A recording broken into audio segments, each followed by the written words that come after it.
Got it back from Jones. Ionescu hits, but it's an offensive foul. Jonquel Jones. And New York Liberty suffer crushing buzzer-beater loss after Breanna Stewart injury sends shockwaves. Friday night was supposed to be the turning point. The New York Liberty had just gotten their groove back, routing the Phoenix Mercury and getting revenge for 2 tough early season losses. Sabrina Ionescu was in her bag. Jonquel Jones looked as dominant as ever, and with Emma Meesman expected to join soon, everything felt like it was coming together at the perfect time. Then came Saturday night. Facing the red-hot Los Angeles Sparks to close out an 8-game homestand, Liberty fans were ready for a statement win. Everything pointed toward a celebration. Instead, they were hit with heartbreak and a gut-wrenching dose of reality. Barely minutes into the first quarter, the air inside Barclays Center changed. Breanna Stewart, the reigning MVP and emotional engine of this team, came up limping. She stopped in transition, winced, and immediately waved for a substitution. Seconds later, she was ruled out with what the team called a lower leg injury. Suddenly, the Liberty weren't just trying to beat a surging Sparks squad, they were trying to navigate life without their franchise star. From that point on, the night spiraled into chaos. The Sparks exploded out of the gate, taking full advantage of Stewart's absence. Rickea Jackson lit it up with a 17-point first quarter, and Kelsey Plum rained threes like she had something to prove. The Liberty's interior defense, which had been anchored all season by Stewie, completely unraveled. By halftime, New York trailed 58-45. The crowd was silent. The team looked rattled. Maureen Johannes later admitted what everyone could see. Our pick-and-roll defense wasn't great. They were just getting whatever they wanted inside. We were a little too slow all night. Still, the Liberty weren't done fighting. They came out swinging in the third quarter, locking down defensively and holding the Sparks to just 16 points. Natasha Cloud and Sabrina Ionescu took over offensively, clawing their way back into the game and cutting the deficit to 5 heading into the final period. Cloud was relentless in transition, posting an impressive 22 points, 9 assists, and 3 rebounds, and Ionescu was pure fire in the half court. She dropped 30 points on 10 of 15 shooting inside the arc, adding 8 assists and 4 steals for good measure. Whenever the Sparks tried to step up, Sabrina answered. When they sagged off, she punished them. It was one of her best performances of the year. But both defenses cracked in the fourth. Fatigue from the back-to-back was showing.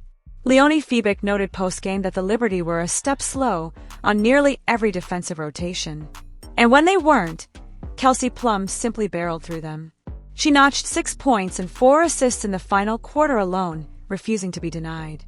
Her one-on-one battle with Cloud was must-see basketball, and she won it when it mattered most. The Liberty's own injuries didn't stop at Stewart. Kennedy Burke was ruled out at halftime due to cramps. Fiebig played through a taped-up hand. And by the final minutes, it became a war of attrition. Head coach Sandy Brondello tried everything, pairing Jonquel Jones with Isabel Harrison, then inserting new addition Stephanie Talbot to guard Rickea Jackson. And for a moment, it looked like it might work. With just seconds left, the Liberty and Sparks were tied at 99, and overtime loomed. The Sparks inbound with 5 seconds left. Plum used Jackson as a decoy screen but was denied. Then Jackson posted up Talbot, muscled through her with a left shoulder spin, and flipped up a shot that somehow dropped as the buzzer sounded. 101-99 ballgame. Brondello explained her decision after the game. Rickea was just killing us with her size. Even Leonie couldn't stop her. Steph gave us good minutes, but that was just a tough shot. And it was. Even Fiebig admitted. It was probably lucky, but still. It hurts. The Liberty ended the homestand with a 6-2 record, still impressive on paper. And their win over Phoenix remains one of their signature victories this season. But Saturday's game was about more than just a final score. It was a night that reminded everyone how thin the line is between contender and catastrophe. Natasha Cloud stepped up in a big way. Sabrina Ionescu played like a woman possessed. The bench chipped in, but none of it could soften the blow of losing Breanna Stewart. As of now, her status remains uncertain.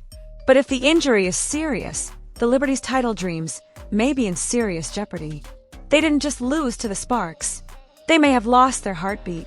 From Rickea Jackson, And the Sparks get a walk-off winner. Rickea Jackson has had a game all night, and you see the joy. Look at her teammates carrying her, and she is so happy. It has been a struggle of a season in some ways. It's been up and down, and as of late, Rickea has been so. Sandy, just a quick one. Do you have any update on Stewie's injury and just Sab and Tasha, you know, but just that game? I mean, you guys battled back and fell a little short, but just the fourth quarter comeback. Yeah, no update. Haven't heard. Hopefully she'll be okay. Now you. Oh, what'd you ask? Yeah. Sorry. Yeah, the comeback. Yeah. Oh, it was huge to just be able to see the resiliency of this group. Obviously, we know what we're capable of, but especially to be able to see so many players come in, had some players out, and to see a lot of people step up and play big minutes, make great hustle plays, come in, be aggressive, and have a chance to win. Obviously, lucky shot, and it went in, and it's one of those things where you just kind of pat them on the back, and it's part of it. It sucks, it hurts in the moment, but also it's one of those things you'll live with, and just move on and try and not let it happen again. Just one for Sandy. They have a pretty long, big, front court. With Steph at the 3 and guarding Rickea, kind of maybe over Beck or whatever, a move to try to get more length and size on the court. Yeah, 100%. I mean, Rickea was killing us with her size. Leo was on her the play before and still scored over her as well, and that's one of our best defenders. So she played really well. I think they've integrated her well into this lineup here, and she made a tough play at the end. Hey, Sandy, a couple more injury questions, unfortunately, but we saw Leo had the hand wrapped and looked a little tentative early, but got into it. And then Kennedy at half looked like she went back with Terry for a minute. Is she doing all right? We didn't see her. Yeah, Leo, she hurt her hand in that last game, and she's tough. She's resilient. She pushed through it. Kennedy had some cramping, so she was kind of ruled out for the game, and hopefully she'll be okay too.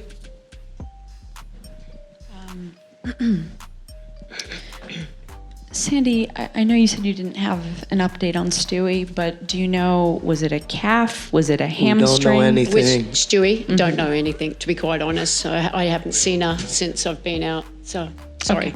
Okay, that's fine. And Sabrina, for you, I'm curious what you were seeing in this game that, allowed you to go off for 30 on a triple-double watch this evening.